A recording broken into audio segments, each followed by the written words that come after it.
di Istanbul. Nah, teman kita Ustadz Muhammad Badri Habibi. Dulu beliau ini CLA ya kalau nggak salah. Nah, sekarang sudah bisa selanjut studi di Turki. Saya persilakan.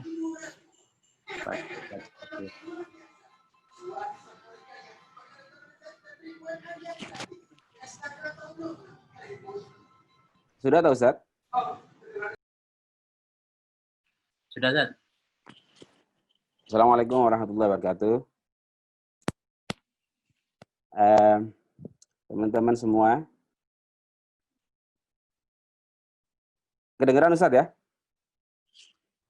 Kedengaran, Ustaz. Kedengaran. Ini jernih. Ya wes. Senang bisa kumpul teman-teman. Ini baru pertama tadi semuanya formal sekali. Aku jadi minder itu para doktoral.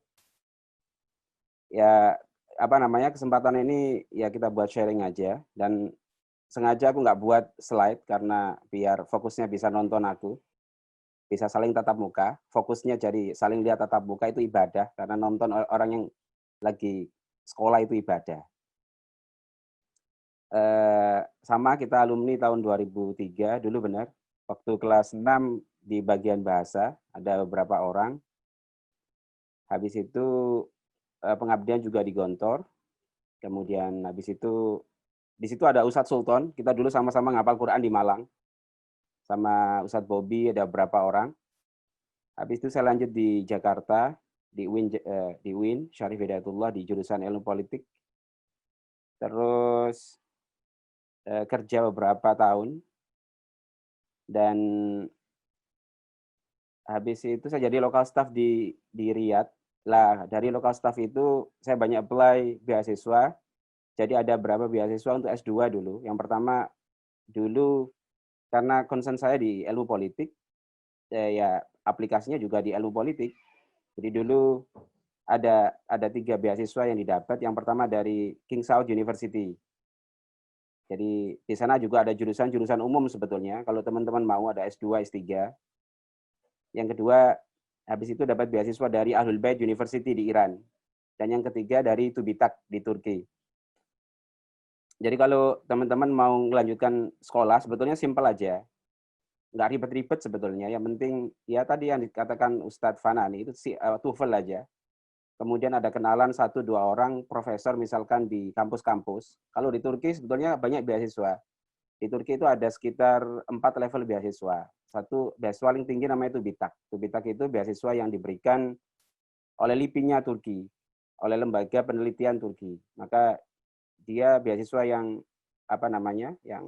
yang bagus, yang mencukupi semua. Yang kedua biasanya YTB. YTB itu Turki Buslari. Itu juga dari pemerintah Turki juga, itu di cover semuanya. Yang ketiga itu biasanya kalau dulu ada beasiswa dari wakaf atau dari wakaf itu kayak apa ya? Dari yayasan-yayasan di Turki itu banyak. Dulu yang paling familiar, yang paling terkenal itu Gulen, tapi karena tahun 2016 terjadi Darbe. Darbe itu ada kayak revolusi itu loh. Upaya kudeta. Akhirnya Gulen dihilangkan dari Turki, dan yang keempat itu beasiswa dari kampus. Alhamdulillah 2 tahun waktu itu saya selesaikan, dapat beasiswa itu Tubitak, terus habis itu saya pulang. Kemudian setahun kemudian dapat beasiswa lagi itu dari NAMA. NAMA itu kayak sebuah yayasan internasional, dan NAMA bekerja sama dengan UDEF. Jadi kalau di Turki itu ada beberapa institusi yang mengurus mahasiswa-mahasiswa asing. Jadi UDEF. Jadi kalau teman-teman misalkan kepingin lanjut S2, S3 di Turki dengan biaya mandiri sekarang banyak.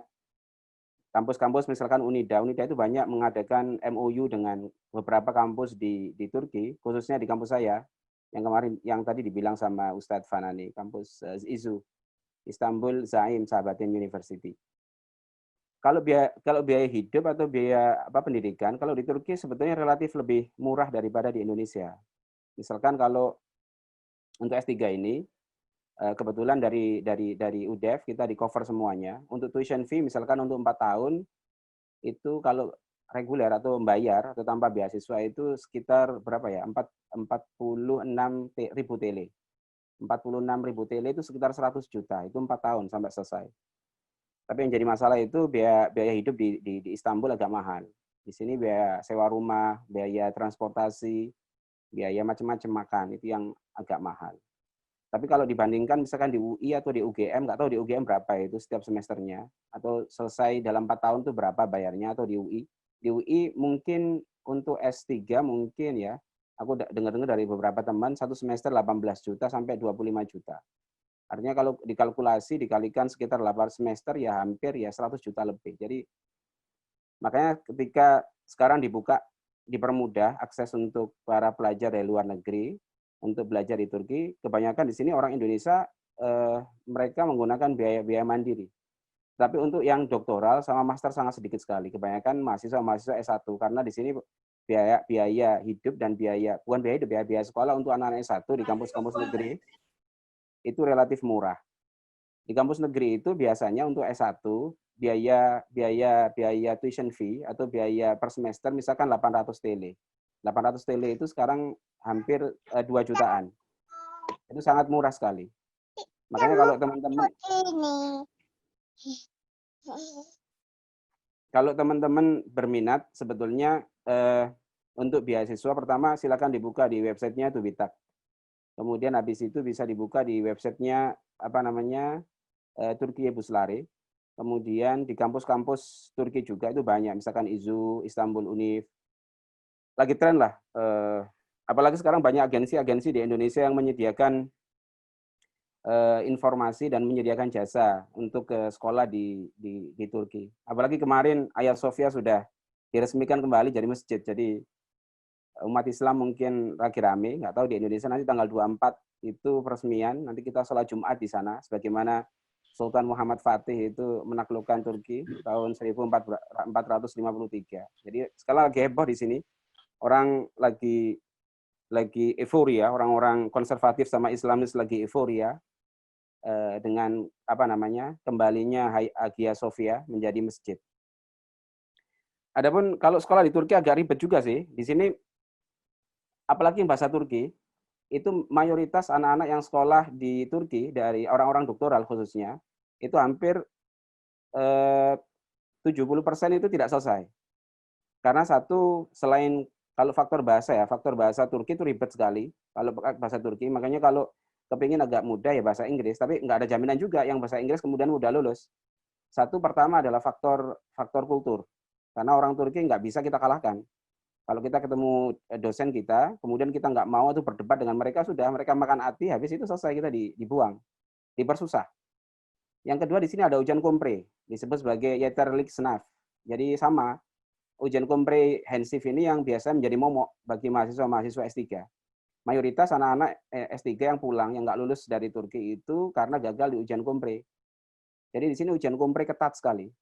Misalkan tahun depan ini saya ujian kompre. Kalau kita nggak bisa ujian kompre, kita nggak akan bisa ujian proposal.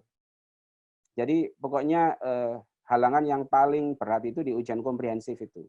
Dan biasanya mayoritas pelajar Indonesia, khususnya yang ngambil bahasa Turki, gagal di ujian kompre.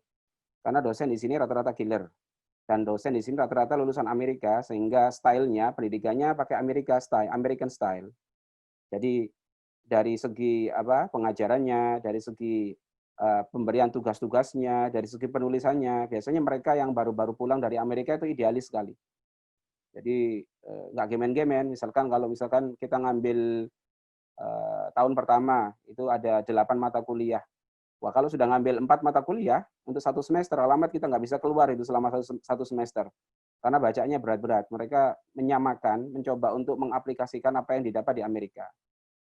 Jadi ya itu killer.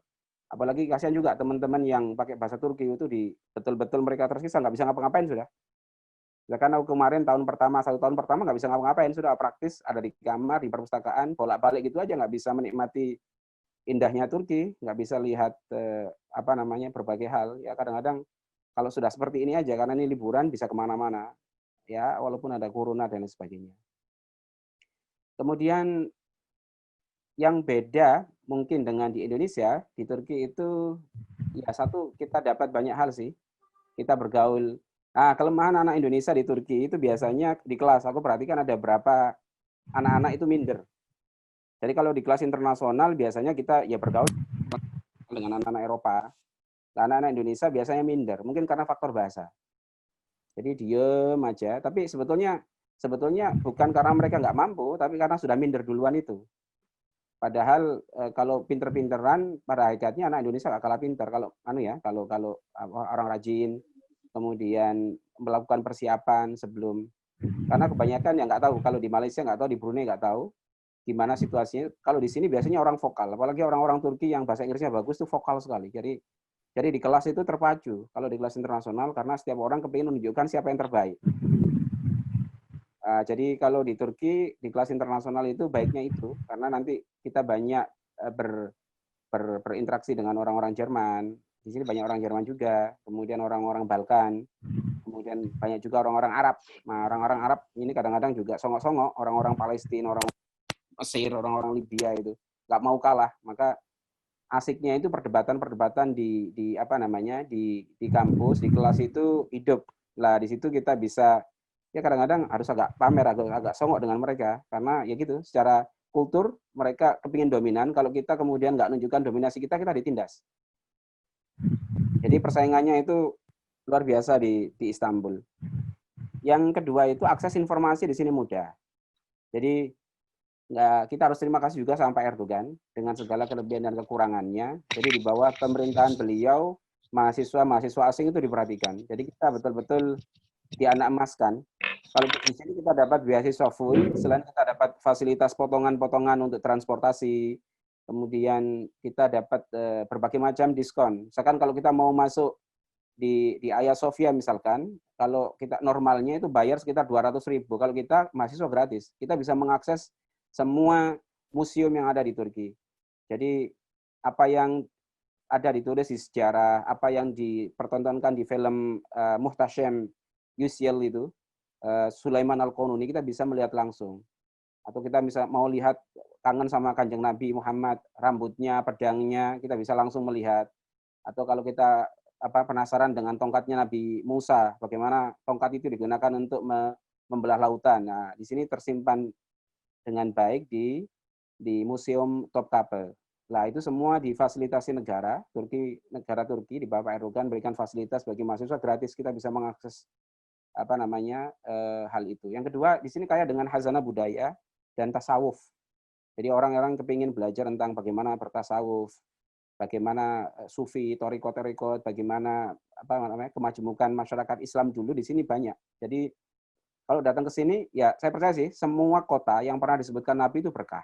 Karena Istanbul itu banyak, selain disebutkan di Quran, Khulibatir Rum, yang maknanya Rum waktu itu ya Bizantium, Konstantinopel, atau disebutkan di Istanbul yang Latuf Tahanna Konstantiniyah, Falani Amalamir, itu kan semua kota yang disebutkan Nabi itu berkah. Karena kemarin misalkan saya pernah waktu belajar bahasa Turki 1 tahun itu di Karaman. Karaman itu di daerah Konya, dekat makamnya Jalaluddin Rumi. Ya tetap aja auranya, kemudian lingkungannya, perasaan kangennya itu masih kalah dengan Istanbul.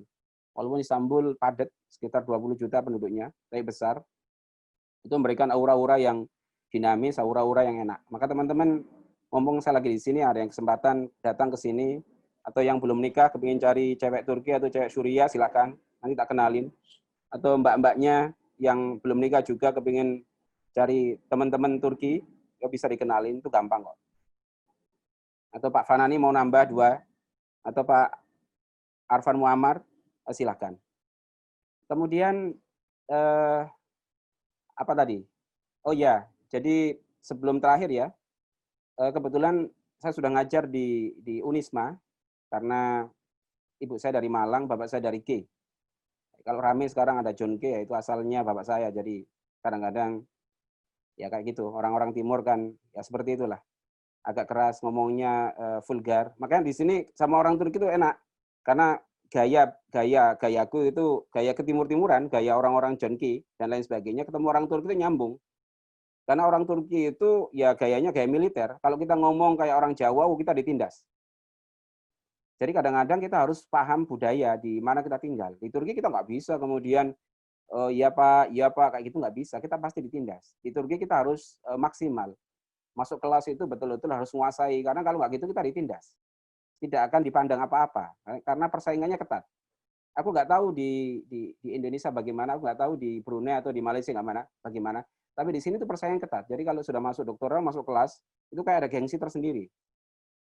Jadi kita dipacu. Nanti kalau kita diem aja, kemudian kita akan jadi bahan olok-olokan. Wah, kamu ini Indonesia itu gitu-gitu ya. Itu nanti disebarin kemana-mana. Wah, orang Indonesia itu malas-malasan, nggak bisa apa-apa itu. Wah, itu kadang-kadang membuat kita sakit hati, akhirnya termotivasi. Tapi yang paling penting adalah bahwa sekolah S2, S3 itu nggak bulat kok. Saya juga dulu nggak pernah bermimpi mau dapat beasiswa. Dulu dari Turki, selesai S2 itu saya dapat beasiswa dari Italia tahun 2018 dari Milan. Tapi kebetulan waktu itu istri saya meninggal, kita sudah mau berangkat bulan Mei, istri saya meninggal bulan Maret, akhirnya tak cancel. Kemudian nggak bisa di suspend, nggak bisa nggak bisa ditunda, akhirnya tak lepas beasiswa yang ada di Italia itu.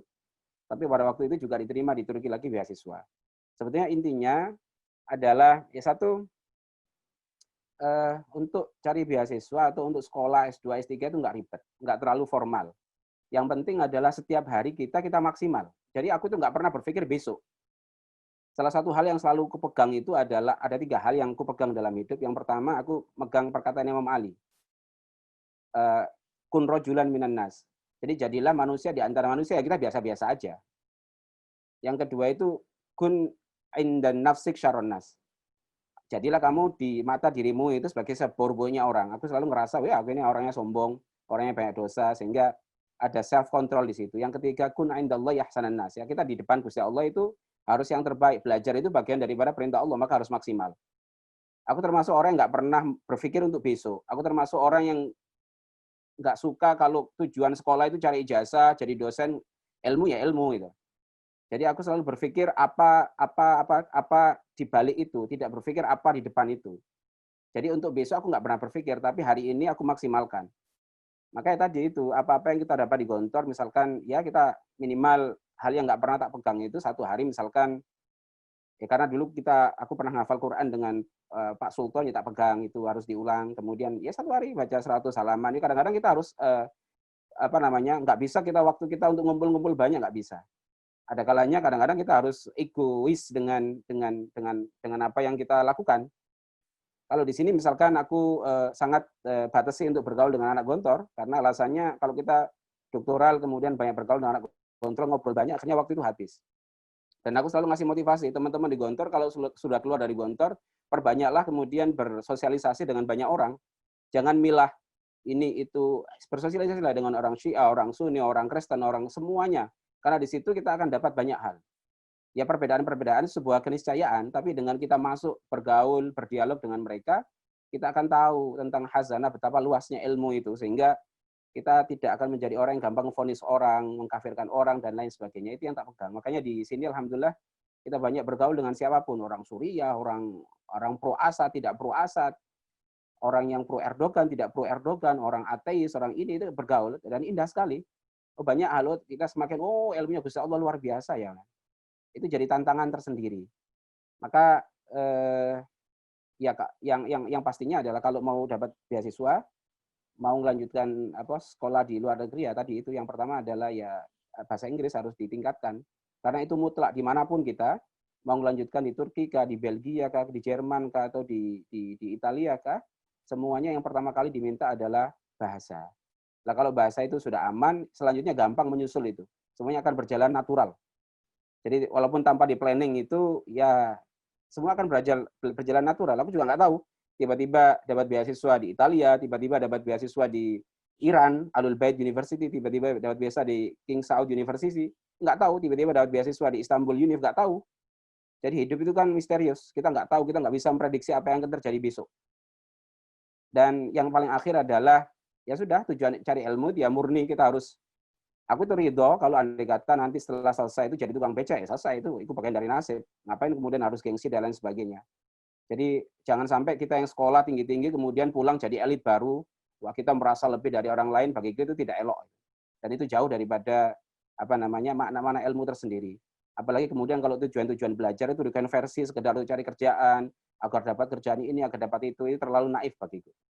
Itu aja Ustadz yang bisa disampaikan. Mungkin kalau ada pertanyaan kita bisa ngobrol lebih panjang. Kurang lebihnya mohon maaf. Assalamualaikum warahmatullahi wabarakatuh. Ya, terima kasih Ustadz Badri. Jadi bahasa yang penting ya, karena ini tasjiknya alumni CLA ya, jadi bahasa itu penting yang utama. Kemudian tadi tidak boleh minder. Kalau anak-anak Gontor saya rasa orangnya terlalu pede kayaknya, kan ada ilmu Yahanu itu ya. Jadi mungkin itu orang-orang Indonesia yang bukan dari Gontor itu yang minder. Kemudian dibilangkan tadi ini saja masjidnya ya yang berubah menjadi masjid lagi itu ya. Ya. Ya, dulu masjid, kemudian jadi gereja, kemudian jadi museum, sekarang jadi masjid lagi, alhamdulillah. Cuma tadi saya lupa belum nge-share biografinya Ustadz, CV-nya Ustadz Badri. Beliau lahirnya di Malang, asli Malang ya, 3 Oktober 84. Kemudian S1 di UIN Jakarta, S2 dan S3 di Turki, dan sekarang menjadi dosen di Unisma Malang. Ringkasan publikasi 3 jurnal internasional dan 1 buku.